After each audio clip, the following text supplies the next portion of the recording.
सरकारला सुदबुद्धी यावी, मराठ्यांना हक्काचं आरक्षण द्यावं यासाठी या ठिकाणी आम्ही आज जेजुरीत अभिषेक केलाय।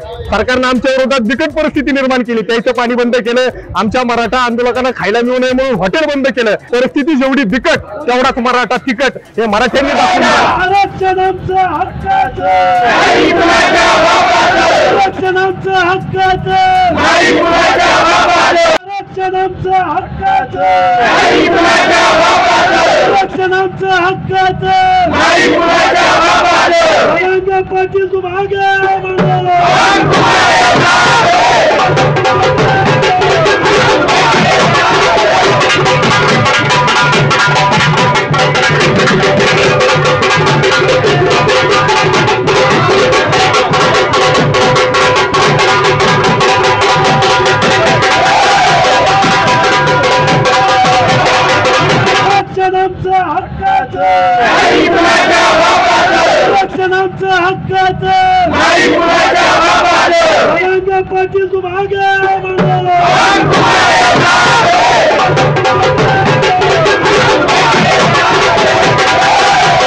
मराठ्यांचे संघर्ष योद्धे मनोज जरांगे पाटील हे 4 दिवसापासून मुंबईच्या आझाद मैदानावरती उपोषण करतायत। महाराष्ट्रभरातून लाखो मराठा बांधव मुंबईला दाखल झालेत।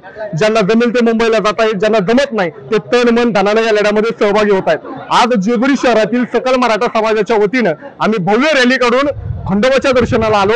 या ठिकाणी महाराष्ट्राचं कुलदैवत असणाऱ्या खंडोबाच्या चरणी आम्ही अभिषेक केलाय, पूजा केली आहे आणि मराठ्यांना कायमस्वरूपी टिकणार हक्काचं ओबीसी मधून आरक्षण मिळावं ही मागणी, या मागणीसाठी आणि मनोज जरांगे पाटलांच्या तब्येतीसाठी आम्ही या ठिकाणी कुलदैवत खंडोबाला साकडं घातलंय आणि त्यासोबतच 20,000 भड्यांचे पुढे घेऊन आम्ही सुद्धा या ठिकाणाहून मुंबईच्या आझाद मैदानावरती त्या ठिकाणी जातोय आणि म्हणूनच मनोज जरांगे पाटलांची तब्येत सुधारावी, सरकारला सुदबुद्धी यावी, मराठ्यांना हक्काचं आरक्षण द्यावं यासाठी या ठिकाणी आम्ही आज जेजुरीत अभिषेक केलाय।